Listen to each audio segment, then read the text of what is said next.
Well, hello and welcome to another episode of Chestnut Checkers. My name is Keith Riddle, here as always with my co-host Jordan Tampien, and today our guest I'm super excited about, Scotland. Last name, Scotland? Shouse. Shouse. All right, Very I've been saying it right the whole time. Yes. Yeah.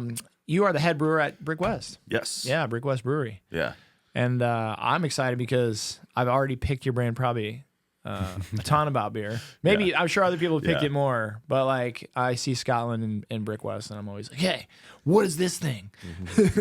What do we got doing here? What's going on? Yeah, in this what thing? is Why The that engineering bubbling Keith like that comes out. I do. I just nerd out on it, man. I nerd It's out fascinating. Like, it's just not easy to do. You can say how a process works, but that is one of the few. It is way more. It's an art. Yeah. It's yeah. an art mixed with a process, which is, I'm very sure art has technical a art. process too, but it's super technical. Yeah. I didn't realize that until they're. I remember when we started, they're like, "Well, I mean, you're gonna be able to step in and brew like if something shit hits the fan." I'm like, No. no, no, that's not gonna I can step in ever and manage a happen. property if a manager leaves, but like, I'm like, Yeah. I just go back there. I'm like, I don't even know what Brooklyn's cleaning. Scotland just looks like a wizard over in the corner, just mixing up stuff. Not gonna work here anymore. It's not gonna, that you'll know. Yeah, there'll be signs. So Scotland, Spokane native. No. No. I grew up on the East Coast, originally from, I was born in Richmond, Virginia, then moved to North Carolina, then Tennessee, then back to North Carolina, then graduated high school, and 2 weeks after that, made it out west. What was with all the traveling at a like military kid or No, parents? just my mom and dad kind of just chased jobs for a bit. My mom was just growing her career while my dad was just managing airports, so it was kind of easy for him to find, oddly enough, find jobs. And my mom was growing her career in the mental health fields and stuff like that. So Oh, nice. just kind of moved around with that. And you've told me a little bit of your story about moving out here, but tell the listeners your story about moving out here, because 2 Yeah. weeks after high school, you just moved from the East Coast, basically. What'd you say, North Carolina? Yeah, yeah, All the way to Washington State. yeah. How's It was- that happen? It was wild. But no, my best friend, he was a year younger than me in high school, and his dad wanted to relocate the family out here because all of their family was back west. And they were like, "Well, we know you don't want to stay here. Do you want to like come out here, give it a shot, see if you like it?" I'm like, "Sure."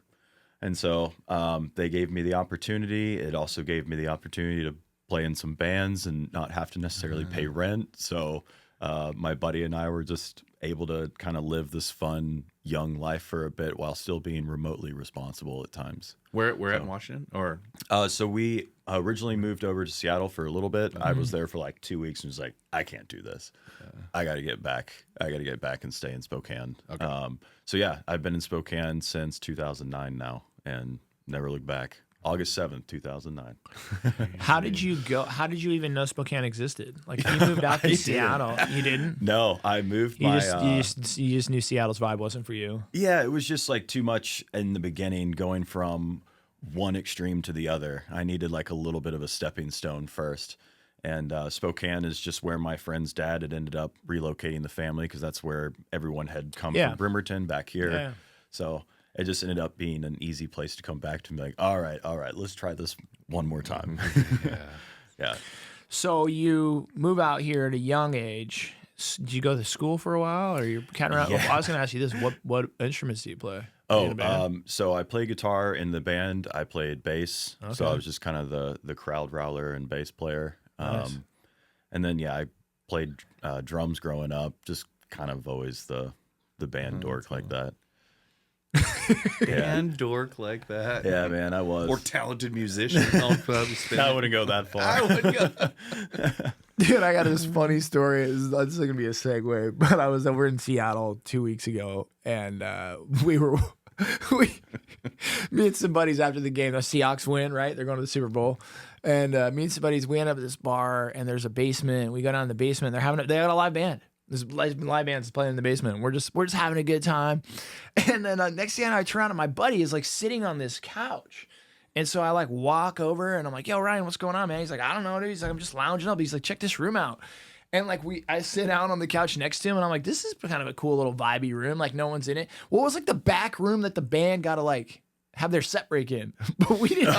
yeah. We didn't realize that we You guys had are in the like green wandered room. into, yeah, we had like wandered into the back room. Man, nobody's here. This is super comfortable. Man, these are great. I just love that the first Yeah. instinct was to sit down. Yeah, sit down. We're just taking everything in. Anyways, it was hilarious. And then of course the band takes a set break and they walk in, and that's when we really like, what are you guys doing in here? And we're like, we're just hanging out. And they're like, you guys can't be in here. Both of us are like, we can't. like in hindsight, I was thinking like, we hilarious. just must have looked like a bunch of goofballs, but we were just hanging out. Like thought we had this whole little cool room to ourselves. The door was kind of half open, so you could still see the band and stuff, but. And we're like, man, I can't believe nobody's in here, dude. This place is chill. Seems pretty nice. We're just hanging out in the band's room. There's always a reason that there's not someone in a room in a venue. Well, especially post Seahawks game. Yeah, the wind post of the Seahawks Super game Bowl. in the basement. Yeah, of the no bar. cars are getting out of there for a while. You Yeah. Yeah. Did you stay over that night? Didn't, or do you could drive? No, we stay over, especially the playoff games, because I figure you're either going to be like, jacked up your team on, or maybe you're drowning your SARS because you're either way. Either way, you probably Either way, there's some drinks being probably had. shouldn't drive home, you know. But no, Sunday football games are tough, dude, because they're 1 o'clock, and so it's if you're coming home, it's usually an airplane flight, or Yeah. you're going with the career guys where you got like a DD or something, you know. It's just Otherwise, you're staying. Yeah. well, and even when you do, like I mean, it's still a miserable trip, or it makes it more so. Right, frame of reference for all the listeners here. I live in Spokane. The Seahawks are in Seattle. It's a 4.5, 5 hour drive. Over if a you pass. don't really Over a stop pass in over the a winter. pass, Right. So if you're driving over that morning, we're leaving at like probably 6 a.m. Oh yeah, for 1 to o'clock. get there, hang out, try to park your car, maybe catch a beer or two before the game, go to the game, and then you get out, and now you're going to go 5 hours back. Yeah. Even if you're not driving, that is a long day. you Long know? driving day. That's like It's awful It's like an day. 18-hour day, and then coming in super late. So, yeah, it's best just to stay. Anyways, Yeah. all right, that was- Segue achieved. segue. I just the band thing tripped it, and the It's the little things. that Keith. story, dude. Squirrel. Yeah, Still squirrel. picturing you lounging in there, so that's good. Squirrel. Good setup. So you play bass, Yeah. yeah, and you said bass was just kind of like crowd rowler. Yeah, it was like when I got out here, most of the band had already been formed, but they're like, we need a bass player. I was like, I could do that, and I like to get rowdy. So Nice. they Are you just still made in it a fun. band? No. Yeah. No. I get 3-cent royalty checks that are supposed to be split by 4 of us. So Don't spend it all in one place. yeah, it's not going How do we well. split that penny? Yeah, I'm just gonna leave that You one just there. alternate months. This month it's yours. Next month it's yours. Pull it up for 30 years. Cash out every 5 years just to make the paper worth it. Yeah. So true. So, were you going to school at all in that time? Yeah. So I've been to school. Let's see. I went to 6 different schools and only have an associate's degree in the arts. In the arts. Yeah. So always found that, like, at least once I moved out here, I tried school, and school even back in high school wasn't the easiest. I was more of a hands-on person all the time, and I just kind of kept bouncing around and wanted to learn and dabble in everything, and just, I don't know, quench the thirst that I had for all these different ideas. And I found myself just not able to stick with one type of schooling. And ultimately I'm pretty happy with the way things turned out, because I feel like a versatility in things that otherwise I would have never had. But yeah, for me, I've gone to mostly community colleges, the Art Institute, but then could have gone to NC State, but that's when So how did you transition from basically playing in bands, hop around to school, to beer? How did you get into the beer world? Not like you weren't already familiar with the beer. No, I'd never had it before ever. Ever until I started. No, like growing up, I was huge in the drafting and like technical drafting, and not necessarily just on the computer, but by hand. Yeah. And when I was getting into craft beer, I found that when I'm brewing, just as a home brewer too, it was very similar in this, like, you had to have certain techniques to make sure that they were consistent so that everything worked the way that the technical process was supposed to work. But then within those bounds, the creativity can be limitless and endless. Mm-hmm.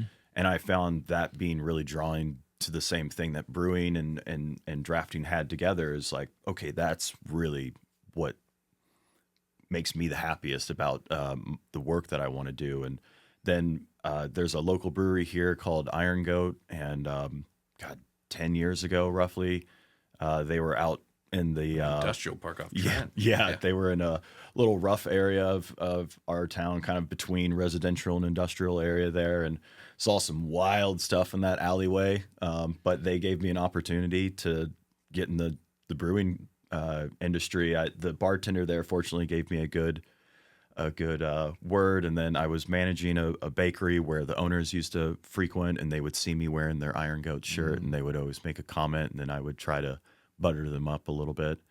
But I started cleaning toilets and bottling, stocking kegs and stuff, and then just grew from there, washing kegs and everything.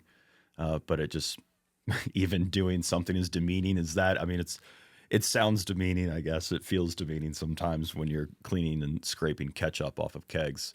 And, seeing if there's anything left of a J or a cigarette on these, on these keg tops coming back from kitchens. But it continued to grow. And the guys at Iron Goat, the original set of owners, one was an artist and one was a nuclear submarine engineer. Yeah.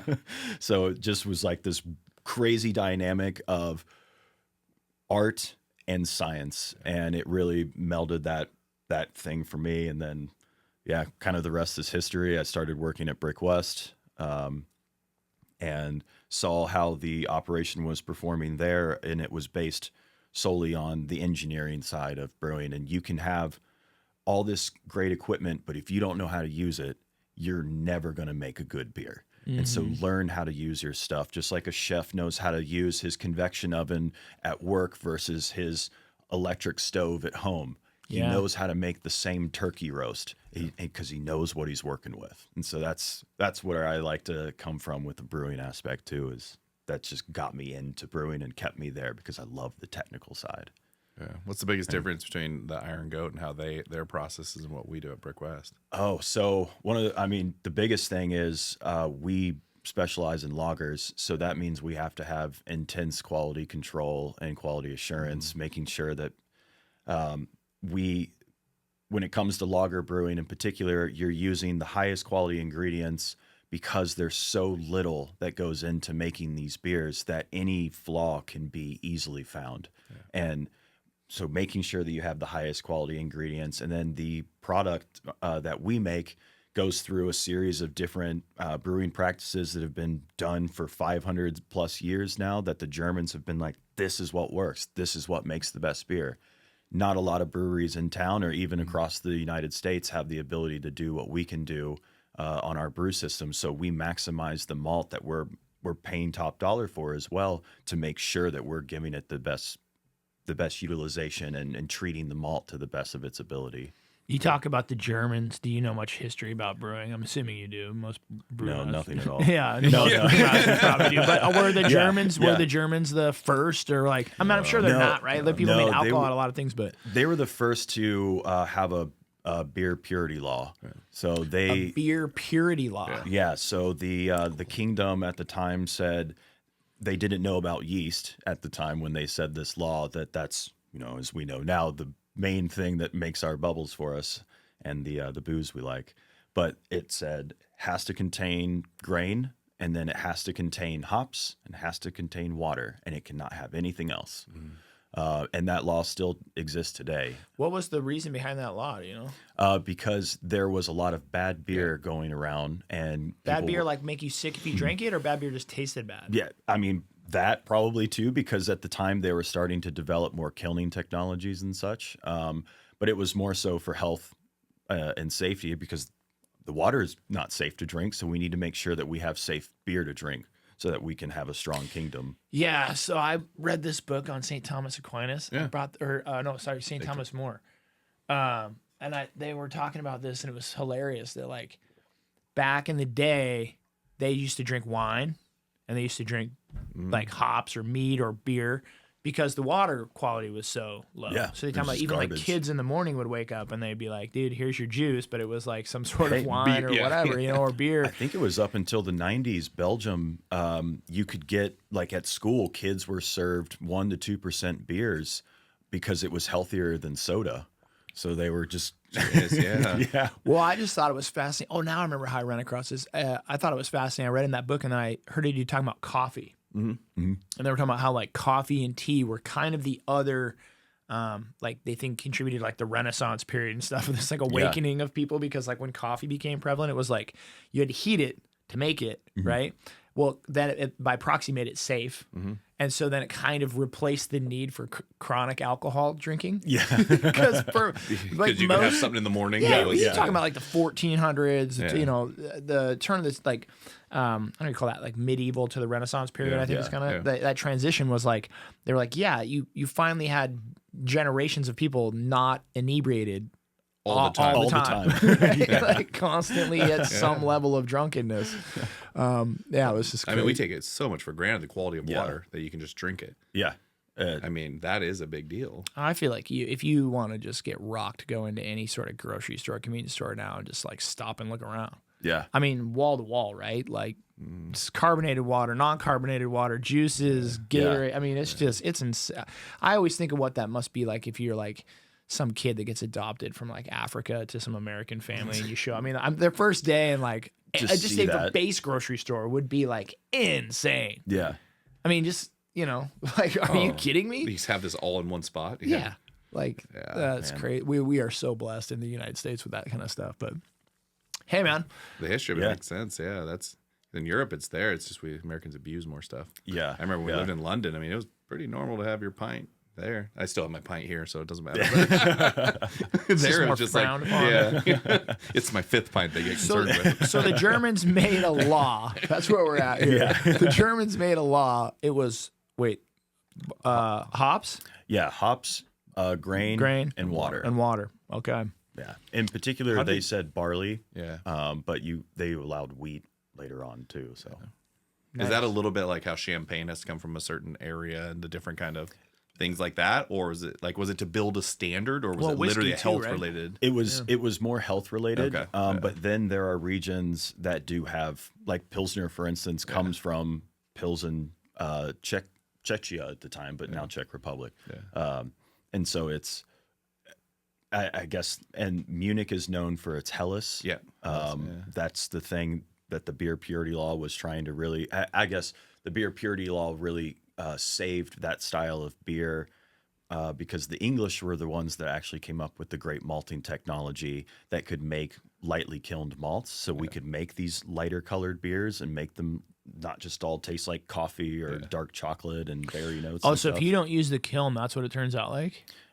So you have to kiln it all just as you're trying to create the different malting character. Like each kernel is different, each different malt is different from, say, a base malt to a specialty malt. So Sure. one's going to contribute maybe some flavor, whereas the other one's going to contribute just more of a bulk sugar content for you to get the alcohol up from.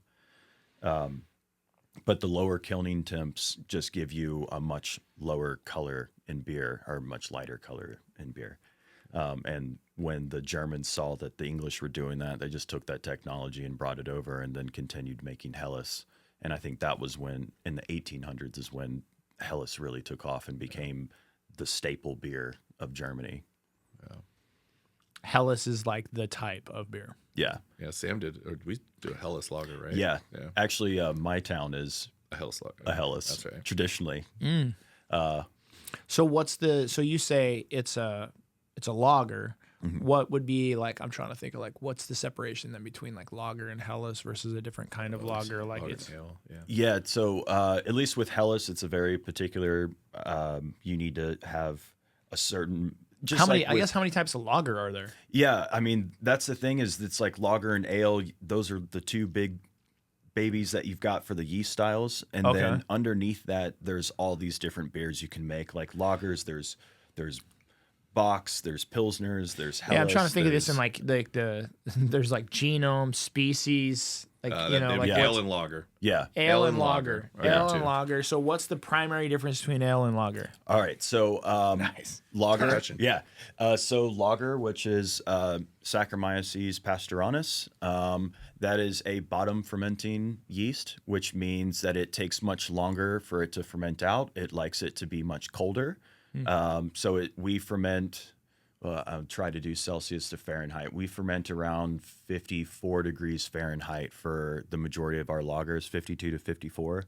And then when we are doing our ales are top fermenting, and so they ferment a little bit warmer typically. So say around 65 degrees Fahrenheit. They ferment much quicker. They tend to flocculate, meaning they drop out of solution much faster, so you can get clear beer quicker. So that's one of the reasons that lagers also take so much longer, is that they need time to settle because the yeast just takes so much longer to work and settle out, but it does make a much cleaner and softer beer overall. What comes with fermenting, so there's Saccharomyces pastoranus, which is the lager, and then Saccharomyces cerevisiae, which is the ale strain. When you are fermenting these at different temperatures, you can create these things called esters that create different smells as they're going off. So if you ferment a lager yeast kind of hot, it puts off a lot of sulfur, so it can kind of smell poopy or like burnt match. So that's why you want to ferment it much lower.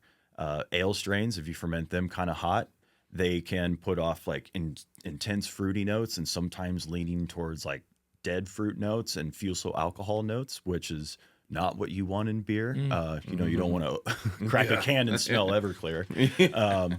So it's a matter of controlling and mitigating this organism that is uncontrollable, but just trying to have a grip around it the entire time. I hope I'm describing that well enough. Yeah. It's processing. Scotland's playing God with yeast, basically. In beer. You're lucky to have beer at this point.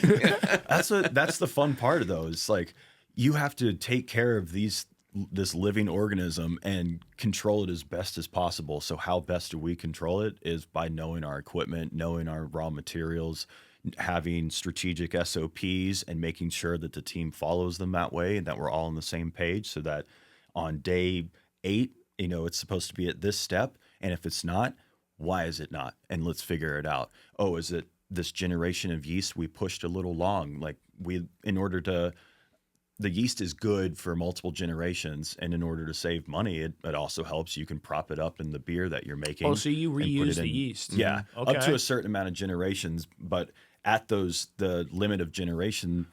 Now, would you typically reuse the yeast on the same type of beer? Yes. Okay. Yeah. At least in-house at Brick West, we have two house strains. So we have a lager strain and an ale strain, and we just use those interchangeably for those two specific styles.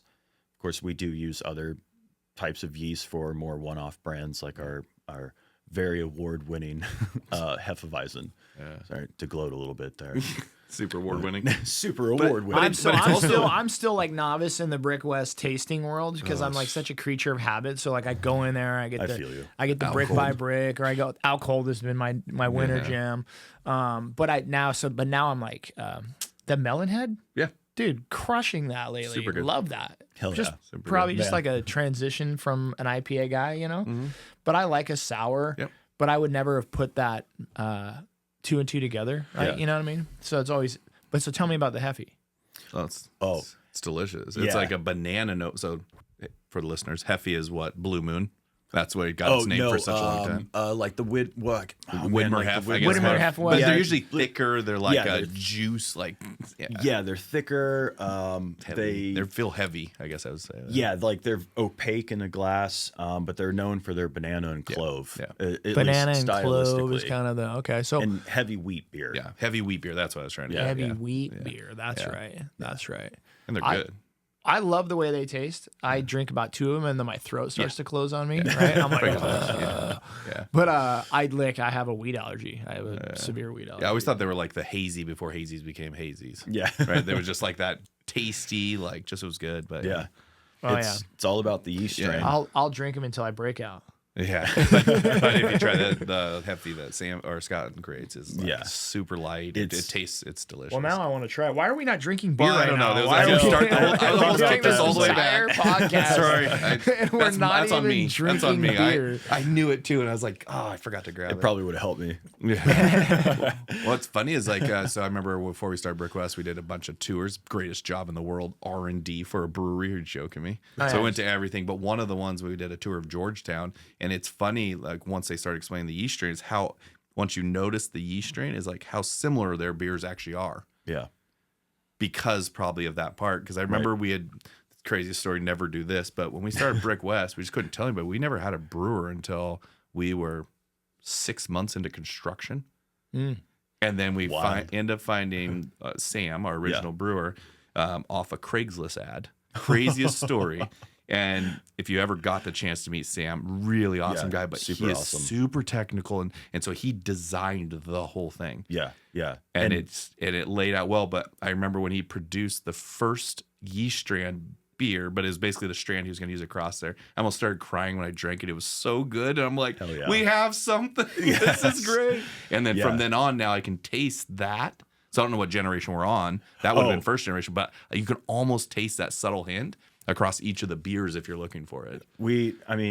Gonna burst your bubble here, but we dump after about 7 to 8 generations, just because we start to see the yeast starts to fall off. Like it becomes it mutates and will just start to want to do that its flavor. I want to say, I'm sorry. No, sorry. I was saying originally you can do it, but I would assume, but you can taste a similar flavor across all our beers, but that's wise. Sorry. That's what I was getting at. Not that it's the same as what Sam created. Yeah. That was more of a story of always, if you, before you start a brewery, know who your brewer is. Just FYI. It's super helpful. Yeah. No, that guy, excuse me, if I hadn't worked for him, I definitely wouldn't have the same care and compassion towards beer that I have today. And he was one of the harder people that I've ever worked for in my life. And I tell him that all the time when I see him. We give each other hell for it, but it was such a learning experience for me. And the expectation was always set high. The bar was always set high. And what I liked is that he was my boss and was my teacher.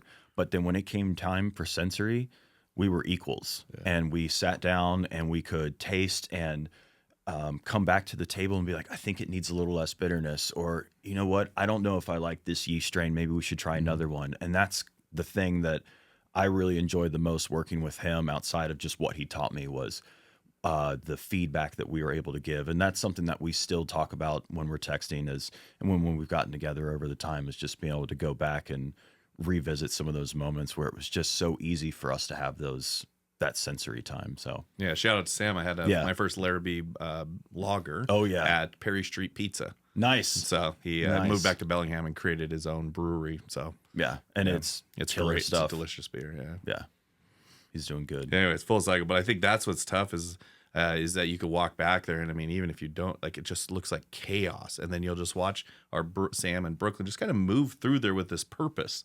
But if any average person went back there, you're like, wait, why is the freezer way over here? Why is this tank over here? And then you're like, no, it's because they designed that big silo to hold a ton of grain to drop down into, I mean, I'm going to blow it all up. I don't know the exact process, but I know a lot happens between those sections. I know that there's some intention behind the way. I see the grain. I saw the truck. Well, that's where my engineer brain goes crazy, right? It's like my favorite place to be in Brick West when I'm drinking beer is like standing back there. The what do you call it? The front of the house has become boring to me. Like, this is just full of people and chatter. The back has shiny tanks and questions in my mind. It's efficiencies. Like, that's the thing that I love. And Sam did design a brewery to work with little man hours and more about having just efficiencies. And we have just continued that trajectory with the more equipment that we've added, the canning line. I mean, before we were having to operate a canning line with 4 people, and now it's 2 people, and it's awesome. And we're still canning at the same. What is the staff size there? It's 3 of us in the back of house. So it's myself. Wow. And so then, that is a pretty efficient operation, man. Yeah. Because I mean, how much beer is getting pumped out of that dang place? 3 people, like thousands of barrels of beer. Yeah, we say at the brewery, one person per 1,000 barrels. Wow. And the way that the brewery is set up is that how most breweries operate, or is that no? Okay. No. Oh, they usually heavy overhead. Yeah, I would say it. Like when I was at Iron Goat, and we were producing, I think about 2,000 barrels. There were 4 of us in the back. Okay. And that, and again, that just, it's a matter of who's doing what, when and where, and how things are set up, and is it the most efficient place? And I'm not saying that they weren't, but in terms of just the way that the building is set up, Sure. it was. A lot of times you're building around what you got, Yeah. Exactly. tanks that you got. Exactly. You and me were talking a week or so ago, but I thought what was cool is you were talking about how beer is so like I don't know what you call it, sensitive, or easy to screw up, or whatever. Yeah. That like in the brewery world, you're saying like a lot of brewers will like even like share recipes or give recipes to people of like, hey, this is how I make my Heffy. Just kind of full well knowing that you probably can't reproduce it. Right. Because you're in a different geological region, your tank size is Water different, types. your Yeah, water your type is water's different. different. So I think that's kind of cool, is it opens up this kind of collaborative sharing kind of community. Yeah. Because yeah. they're kind of like, hey man, like Good luck. you probably Yeah, can't even yeah. reproduce what I do. I mean, I've definitely gone down that rabbit hole where I've heard something or read something in a magazine and chased it and then been like, you idiot. Yeah. You need to look back at this at a different route. Like, just take it slower and not just go, oh, well, they did that. Well, let's just do that then. Yeah. No. Why did they do that? And then think about your system and how can you still do what they're doing, knowing what you're trying to, or what you've got to work with. How do you get to that end goal? It's just without just going, nah, screw it. Let's try it. It's funny because I text Scotland all the time randomly to create beers. And so then I finally texted him one. I was like, you know what? People are drinking less, but maybe we just need more like an athlete beer, like a Michelob Ultra. So I was like, can you create something? He's like, nope, not in our system. I'm like, Yep. all right. Yeah. But it's like funny how it, like, even though somebody can create it over here, it doesn't mean every system is made the same. Right. To be able to create the same type of things, or you're getting the same hops, or I've never thought about shelf life as Yeah, much as I have exactly. now. Like now I check every 6-pack of like, when is that thing put out here? And now I know. Like, What's the shelf life on beer? depends. Yeah, right? it depends on the style. I mean, I think lagers, they always last longer. But IPAs and such, that it again depends on who packaged them and how great their quality control was on their side. But I mean, after 5 to 6 months, the hops really start to fall off, and you're because any oxidation in those cans, when it mixes with hops, it just compounds and grows and grows and grows and grows. And so as the beer reaches one point, there's kind of a no turning back at that. I mean, you're going to still be able to taste some of the original beer, but then it's going to get to this point where the oxidation's so bad that you're going to just be like, I think Nope. back now, man, I'm drinking beers that were years Oh old. yeah, Years trust me. old, dude. I've- Years and I've years rethought my whole old. drinking experience at this point. Well, I mean, obviously, it still tasted like beer. I don't know if that was the friendliest beer, but No, but then you I notice the remember difference. when I was a kid, my parents would, like grandparents, whatever, they'd always have these like Sunday barbecues, or and my family is like big on both sides, so there's always somebody's birthday, something, right? yeah, And so me and my brothers and my cousins would play this game where, like, in the course of the barbecue, like, your mission was just to get like a beer out of the adults' cooler. But we wouldn't drink them; we'd save them, right? So we would save them up for like having a party or something, And so I can remember it'd be like we'd have a moment, right? Somebody's parents are out of town, or my parents are out of. It's like, okay, we're gonna have a party on Saturday, right? It's like everybody get their beer. Get there, baby. BYOB, baby. That's where it came from. Room, dude, in like these chests or like under, But it was always this smorgasbord of beer, dude. We would like fill it up, and it was coming like it's warm, and like you're chilling it. Some of it's months old, some of it's what it was like. Oh man, Like Michelob Ultra, Milwaukee. and then Coors Light, Milwaukee's best. exactly. Do you guys remember Red Dog? Yeah. Yeah. Oh, yeah. Red Dog that was super popular. Yeah, so we'd end up having a cooler, and it was just like the most random. You're gonna have a Corona, and then you're gonna have a Red Dog, and then you're gonna so crazy. man. I know. But that was a game we'd play. We'd be like, okay, man, it's like there's 5 of us, there's 25 of them. How many could they Over notice the course of before we the notice? next 3 hours, like, can we get 6 of these things, 8 of these things? Oh, it's funny. I still have yet to drink a Budweiser. So I've the Bud Light, really? but I've yet. So I might actually. I'm Bud thinking Heavy. I got to add that to my list to go try it. It's my go. I would say Budweiser is probably my go-to light beer if I'm gonna go drinking beer with like some buddies fishing. Yeah. And I was like, you can't drink IPAs all day No. or whatever. But I'm not a light beer guy. Like Yeah. Coors Light, Miller Light. To me, it's just like water. I would say Budweiser is like the classic for me. Like What's the closest of a Brick West beer flavor profile? Ooh. Because that's still 5.5%. Like, aren't still they? lager, right? Yeah. Like, I mean, by the time that this is so disparaging to Budweiser, but they're not by the listening. time that Yeah, they're not you're listening, having dude. one, that beer is so old. Really? Yeah. And our beer's fresh. Yeah. and that just it tastes so different. And some people, like where I was last night, this German bar up north, that guy will only put on German beers, but by the time that they're over here, they're old. But that's what But you're there. That's what we get. And so that's what I'm drinking because that's what I expect. It's just old beer from them. But Old German.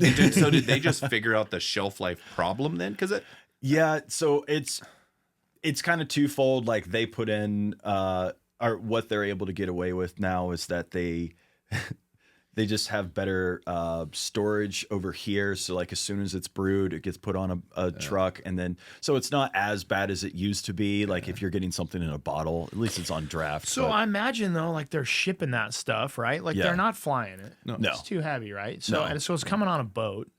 What's the time for a boat to come across the sea? I mean, it's got to be a week or two. yeah, that's Right? Yeah, it's got to be. You're not moving So that you fast. got, I would say, by the time that it's brewed, put on a ship, come to the States, stocked somewhere, it's got to be a month old, yeah, minimum.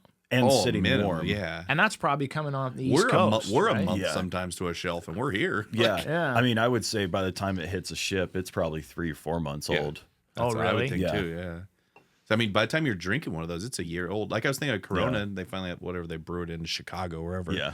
But like, think of it, they're brewing that. By the time it gets all the way over here, no matter how good you are, you're drinking a 6-month-old, Yep. 7-month-old Corona, and Well, it still so- tastes pretty good. Like, Yeah. I'm just but putting maybe my- that's all I know. I'm right? just putting my like That's a Corona That's flavor. the flavor. I'm Yeah. just putting my like engineering hat on, but like really, if you think about it that way, right? I mean, I imagine people are like, what you're really tracing is quality of or consistency of flavor. Yeah. I don't want to drink, a Budweiser one day and have it taste different the next day. Right. But I guess if you just staged it out, Yeah. right? Like if my palate is used to 5-year-old Yeah.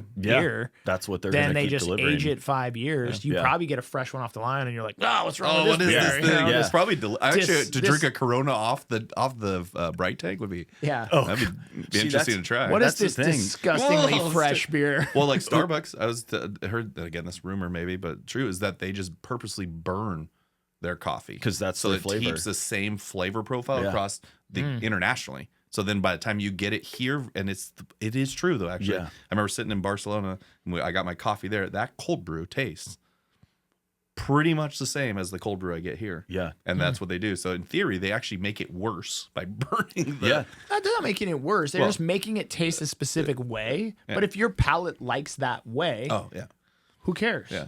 You know what I mean? Corona, like when they first came out with cans, people were all up in arms about it because it didn't taste like Corona, Yeah. and that's because actually Corona's true. always been in a clear bottle and it needs to get skunked, which is what we call it when light hits bottles of beer and it oxidizes them a little bit quicker and creates like the Carlsberg, if you've ever had that, Yeah, or Heineken. same. It's like Oh, that I can't skunky. stand that taste, man. Yeah. That's like, Well, now you drink Corona? Corona? puts that into the canned beer because they wanted to make And it's way different. yeah. It's like a way different flavor profile. Yeah. So they funny. purposely screw up the beer because that's the flavor. yeah, anything in a green or so clear true. bottle, Yeah. I won't drink if I don't have to. You ever had Carlsberg? I say I have to, St. like Pete. I have to. Yeah. Yeah. Yeah. No. Some of those are pretty good. But that makes way more sense because when it moves to a can, space dust in a can, Yep. not the same. Yep. That one doesn't taste as good either. Yeah, but do they have space dust in a bottle, like a dark bottle? it's always- It's dark that's- bottle, right? Dark Yeah. bottle, Yeah, but yeah. there's something about light in there, I'm sure. But I That's still think interesting. drinking from a bottle is better. oh yeah, I know as and a- why as don't a we? can- And we don't bottle, right? Because it's just Yeah. so expensive. It's expensive. And the big thing is like, I mean, now with recycling and stuff, it costs more money Yeah. to get rid of it. The shipping costs and freight on board and whatnot with that stuff is Weight, just yeah. it's so much higher It's because just it not even weighs a dry more. man. I don't think there's any comparison. Like, why would you put something in glass and ship it? It's just a bad idea. I don't Let's know. put this in a fragile thing and then ship it. What kegs could go are wrong? Metal, What could cans go are wrong? like, yeah, exactly. They're like, I What don't am know, I but gonna what if put we on do? the ends What of if my we do? fingers? Yeah, exactly. It doesn't fit one koozie. I cut my finger every time I put my can Yeah, in. exactly. I'm a can guy for sure. I'm sold Yeah. on the can idea. I don't know about the bottle idea. But that is an interesting concept, right? Because you just know what you're tasting. And now that I'm more privy to it, and I know we scrap things that are 6 months old on a shelf, Yeah. but it's because we want our taste to taste like you just got Yeah. it at the brewery. Right. We want to have brand consistency. We don't want to. I mean, our name is. Maybe we just start aging it. That's you what know? I mean. Scotland's like, no, terrible idea. They've already gotten the flavor down. But it's funny then you think of like a Bodhi's Offa, and that's why you don't Yeah. see a ton of it over on the East Coast. That makes a ton of sense then. Yeah, I don't yeah. know. Sorry, my slow brain takes a while to catch up to these concepts, but that makes a ton of sense because by the time it gets there, it's a different flavor. Right. And you just have so much more control if you can keep your product within a certain bounds Yeah. and being able to bring it back if it's not up to standards and up to the scuff anymore. Well, and that's kind of the thing I learned just talking to you for, a brief minute a couple weeks ago is just like you got all these things. So you got the barley, or you got the malt, and then you got the yeast, and you got the water, and you got the time in the tank. But then it comes down to this stuff. It's like, how long's it been sitting around? Like, where is it? Is it sitting around? Is it warm? Yeah. Is it sitting around? Is it chilled? Right. Is it in a bottle? Is it in a can? Is it, there's so much that goes into it. That's where I think it keeps it, in my mind, that's where I think it would keep it interesting. Yeah. Well, and it makes local better, like because in my head, then that's why I always get it on draft. Like even when I go and you have the option of a draft or a bottle, like that draft is probably the closest thing to what it would have been. Yeah. Brewed like because you didn't have to move it twice out of the. Right. Right. This is why I like drinking straight out of the Exactly. yeah. Keg stands. Yeah, exactly. Who needs a can? Come on. What do you call the big tanks? Tanks? The fermenters. Fermenter. So what do you call it when you drink right out of that? That's a bright. Bright? Yeah, the bright tanks. The bright tanks. Yeah. It's a bright tank. Bright tank hit or whatever. Is Bright there, tank. is there, Bright a, tank is there a stands. conditioning tank? Or is that the bright tank? So the bright tank is a conditioning tank, and then the lager vessels that we have are conditioning tanks. Okay. So lager vessels are our bright tanks. They're just, instead of having them 13 feet tall and 5 feet wide, they're 5 feet tall and 13 feet long. So they just sit on their side. Yeah. But that helps the yeast for the lager beers. As I mentioned earlier, the yeast doesn't like to drop out as quick as ales. So we put them in these lager vessels, and it spreads that distance out over the 13 feet. So it only has to drop 5 feet rather than dropping 13 feet, which takes much longer, of course. See, I was an idiot. I thought it was just because that's what we could fit there. No, he explained that to me. That the other makes day. I was way like, more that makes sense. way more sense. It's just dropping. Especially if you're just talking to right drop from the down, top down, right? There's less distance to go. Let me ask you this question. Have you ever had a happy accident? Yeah. Like, are there any beers where you're like, it was a total screw up, or it was a total like, and when you're like, oh my God, this is really delicious. good. Out cold. Really? That was Yeah. a happy accident? My favorite beer is an accident? Yeah. That makes more sense. I mean, I don't know. I don't know if it was just kind of whole time. I had never made that style of beer before. Yeah. Our former general manager, he was like, dude, I need you to come up with a style quick. And this is like right after I'd taken over the head brewer position. So I was just kind of like, what do I do? And so I just kind of threw things at the wall that stuck that I liked. And then it won a gold medal that year at Christmas or in November at the Washington Beer Awards, and then sent it off to Craft Beer and Brewing magazine, and it got a 96 in the IPA magazine edition, which is like really hard to get into. And so to even just get a 96, let alone be in the magazine for it, was pretty sick.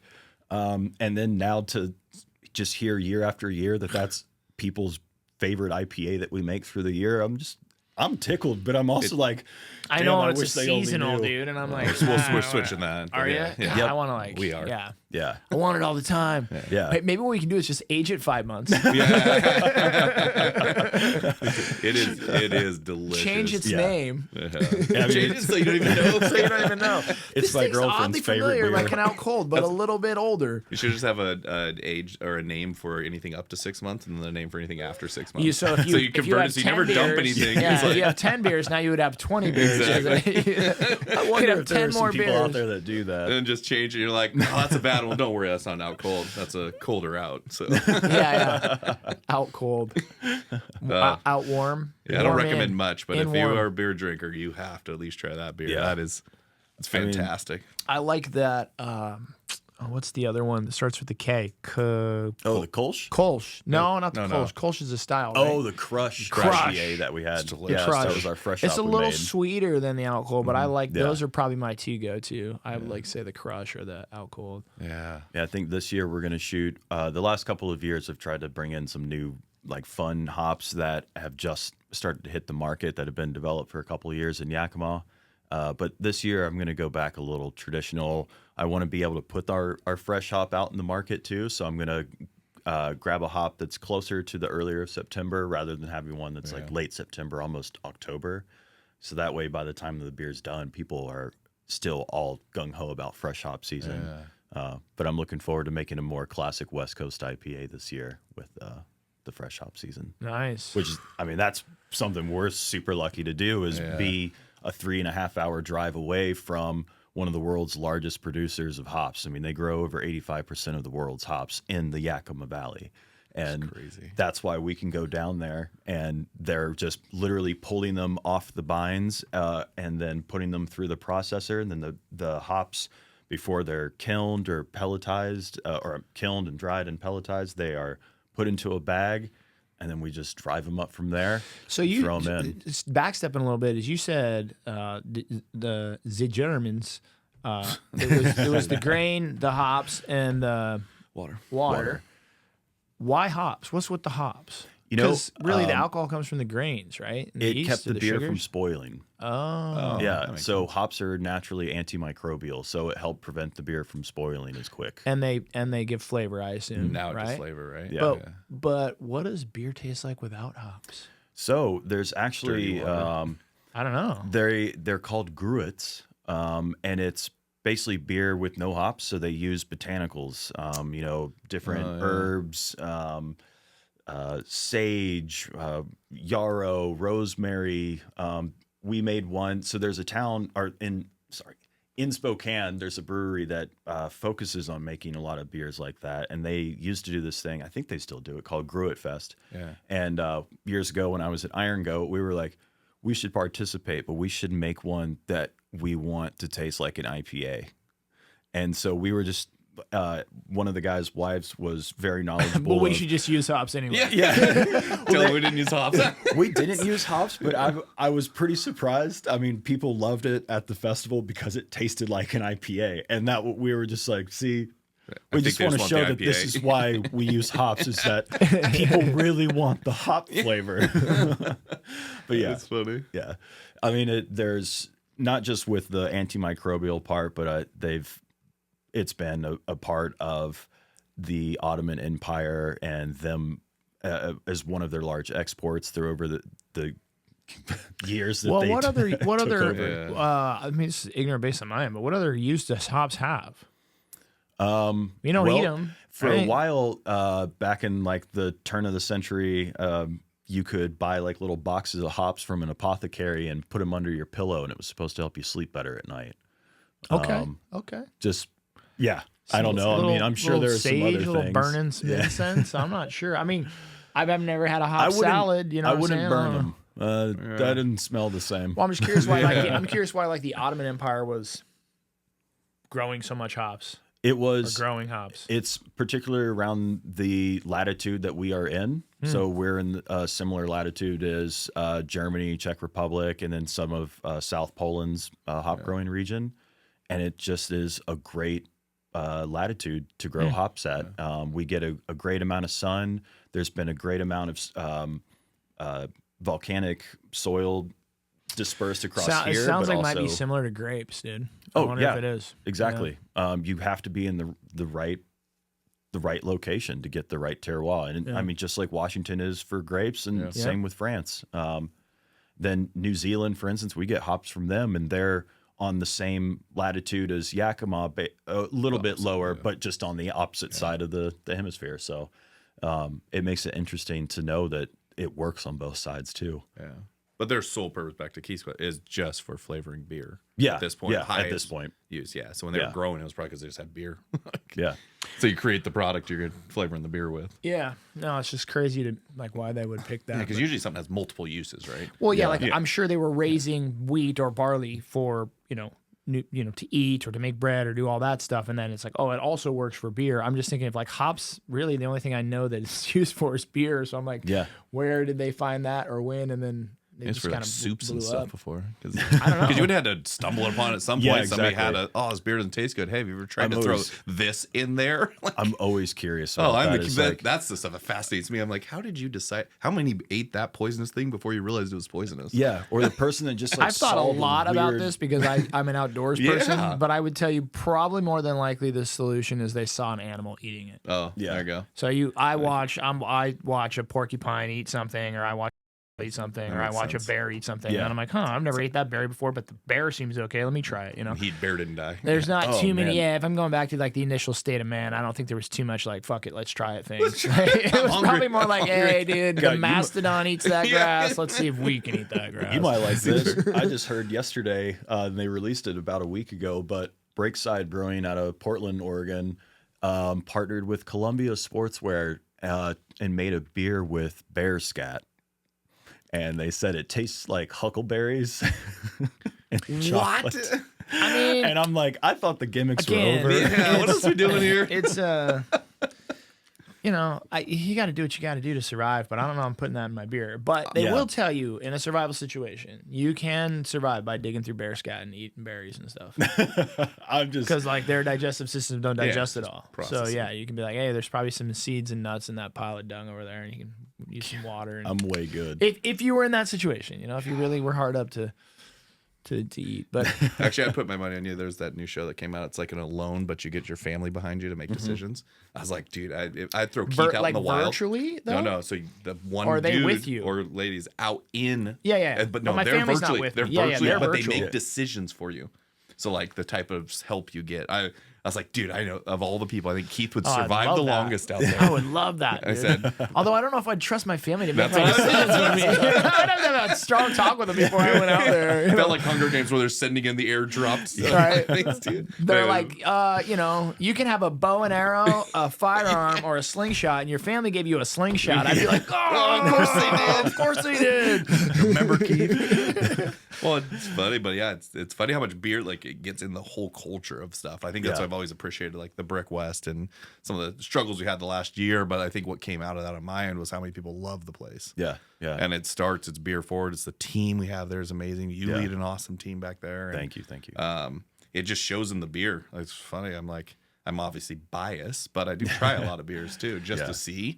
And I'm like, it is consistently one of my top beers. I mean, the Out Cold is still the top beer, but it's I think, and I'm biased now, but I wasn't biased before, but I think Brick West is the best brewery in town. I always thought that, And I'm not going to name other names, but you know who you are. No, I think I do. I think I like Brick West beer a lot. And so I think that to me is even like a Spokane pride thing. Is it's nice to have, good things come from where you're from. And, like Yakima's got the hops. I'm sure they're proud of it. I think Brick West is a great little, DNA thumb mark for Spokane. I mean, it's great beer and coming out of a little town like Spokane. It's down by the river down there. Another off the wall question. Yeah. So Northwest, we have this vibe. We have this Seattle, Portland. We got this West Coast vibe. IPA beers. Yeah. What is what's the Southern Hemisphere of like a Northwest vibe beer place? Ooh. oh, interesting. Or what would be like another that kind of style that they bring to the table? Because the Germans they're kind of like New Zealand Pilsner.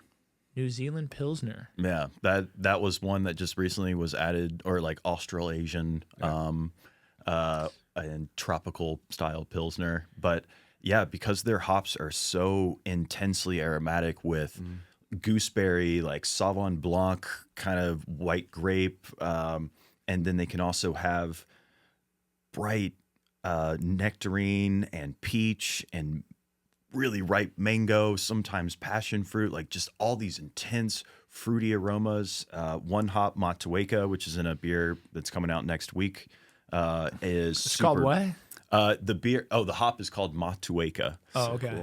It's One hop It's Matueka. the name of the region that it's grown in on the Gotcha. north side of the South Island in New Zealand. But yeah, it's super lime zest forward and like that kind of key lime pie. Yeah. Oh, it's just when you pair it with another hop, which we did the Nelson Sauvin, which is the one that's very much like gooseberry and Sauvignon Blanc. And this, when you pair them together, to me, I get like guava and lychee. And then it's, when you drink it, you get those same aromatics, but then it kind of tastes like pot. Like it just, which are their sisters. So it makes a lot of sense. But their hops are known for that. Have you ever done a weed infused beer or like used at home? Well, but Yeah. could you use like weed or hemp like you use hops just for flavor and not get any sort Totally. of Yeah, there's a imagine company you can called do it and not get- Abstract. Abstract. That's Yeah, right. they actually got into the hop game because they were in the cannabis game down in Colorado, and they partnered with a brewery. They made a terp specific brand. I think it was Super Lemon Haze or something. So they had like this terroir and flavor profile that they're going for of this Super Lemon Haze, and then this company then derived all these terpenes from cannabis to make these this legal product Okay. that they could then infuse. But now what they're doing is taking hops and separating all the terpenes and then building the chemical compounds back up to what they were getting from cannabis. So you can buy these different strains, so to speak, from Abstract that are completely hop derived. But then we've been using them for like our hop water. They make the pure hop extracts that are water soluble, so we can toss Yep. them into hop water. We've used them in beers. We bought some of their Crush and used it in our Crush IPA to pair it with the fresh hop, just to kind of give it that little extra boost. Which it did have. Yeah. Yeah. So it's interesting how I guess they've always melded together, and now with the CBD, there have been some breweries that have melded that. But Yeah, I'm gonna be a little scared of that. I yeah, don't in know if I terms of wanna like the drink it. legality, I personally still, as someone who comfortably enjoys both, I like them separate. I just don't think that they should ever be combined because, at least in terms of a moderation standpoint and a bartender being able to know Yeah. when they should and should not serve, it's going to be really difficult. So I continue to think that if we're going to do it, they just need to be separate. You should be self-medicating on your own balance scale. Don't make us directed. balance it out for you. So true. Lady Justice at her finest. Yeah, exactly. Well, I mean, I had a buddy who had a dispensary for a while. He sold it, but he had a dispensary where they grew, or not a dispensary, a grow operation where they grew weed. But my favorite part was just the smell of it. Yeah. Like, I just like the smell, like all the different strains. They put them in like jars. He'd be Yeah, like, "Oh, smell yeah. this one, smell Yeah, that one." And like, yeah. I can just smell all day. I don't know. I just like the way it smells. I mean, when we go down to Yakima, we tend to visit one of our providers there, Hollandberry Hop, shout out. And when we go down there, we get to see their lab and facility when they do some processing. And a lot of those guys have come over from the cannabis industry because there's a little more stability for them in the hop industry down in Yakima than there is necessarily in the cannabis when things are still all cash. And it makes it harder to find job stability, I would think. So I think that game is interesting, but like talk about an elevated game where alcohol's been regulated for so long and beer's been made for so long that I think there's definitely it's very competitive and you have to be good to be good, and like people know what crappy beer tastes like and what good beer tastes like. I feel like marijuana, it like that's only happened in like the last 5 years or 10 years now. You know what I mean? Like before it was just like whatever weed your brother Larry could get from some dude at the gas station. You know? That's what It you're was like, getting. you didn't know if it was indica or sativa. Yeah. You didn't know how much. And like now you go into these and like, I guess for some listeners who might not live in the Northwest, like in the Northwest, like I think we're just so used to Oh, weed, yeah, it's on weed every being other corner. legal. Yeah, Like yeah. but weed's been legal here for a long time. Oh, well now. Right? yeah, I don't know. 10 plus years. Yeah. Oh, well, it was 2011 or 12. So 15 years. Is that 15 when they legalized it medicinally, or when they legalized it? I think that was when they recreationally, or whatever. It was recreational. Yeah. I don't know. I'll have to look back at my first laminated. It's at least receipt. 10. It's at least 10 because Yeah. it's like every office we built with 4 degrees somehow was next to like a startup grow operator. I'm like, this isn't on purpose. I promise you. They're just putting them everywhere. I just think it's interesting, in that we can drive 30 minutes away, and your ass will go to jail for that shit real quick. Like Idaho don't screw around, or like Texas, or like even like the southern states. Like we're all America, but we live in very different Americas, because the Northwest is like the we're a decade out in front of that game. And so What's just funny, but Idaho is always stuck there because we were doing a lot of projects in Boise, and we were having trouble because all the construction workers were going over to Ontario to get their weed and then come back. So Ontario's Oregon, and so then they'd all go over to Oregon, get weed, and come back because you couldn't have it in. Oh, I bet those cops Boise. just love Oh, those just sitting on that road, right? just like a mule coming across there, looking for vests. Oh, it's so true. So that was an interesting one. Well, what's your favorite thing about being a brewer? Yeah.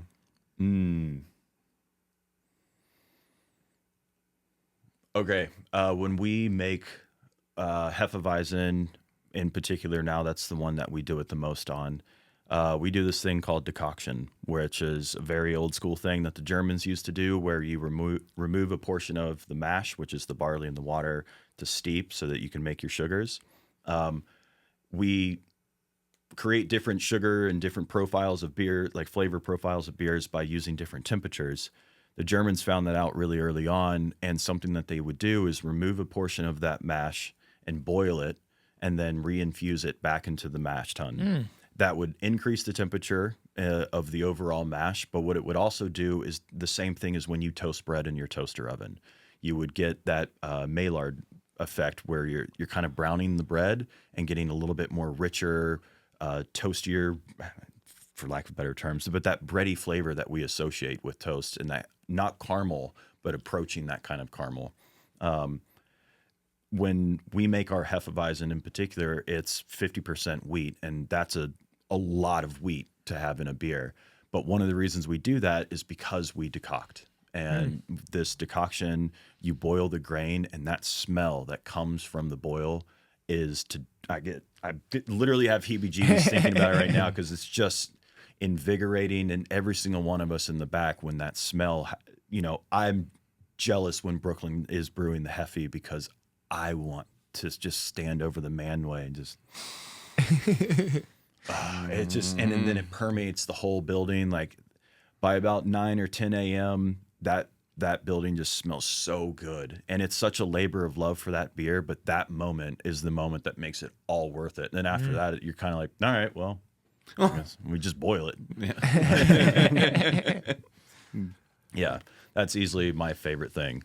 Well, man, it's I mean, I can hear your passion coming out when you talk about it. It's really cool to see you back there doing your thing, and I think Brick West is super lucky to have you. Yeah. So Thanks. Well, I'm super lucky to be able to do what I love in the town that I love too, and get to still be a part of this community, because this is I've always loved being a part of the broader side of a community, knowing about the history of the community, being able to have an area where your community gathering spot. And like when I moved out west, I realized that breweries were kind of like what churches were in the South, of like, it's just a place where people get together, share their ideas, try to raise money, do some good here and there, have food drives, whatever it may be. And it's really neat for me to be a part of this company that has such a huge focus on that, and our ability to really foster it because of our tap room space, and then also the little park that we have.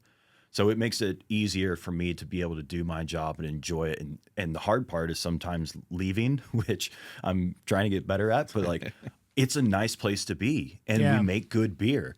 It's hard not to want to sit there after work and have a couple beers, because everyone else gets to come in and do it, and they get to get off work and come and enjoy the space. Why can't I, just because I spent the last 10 hours here?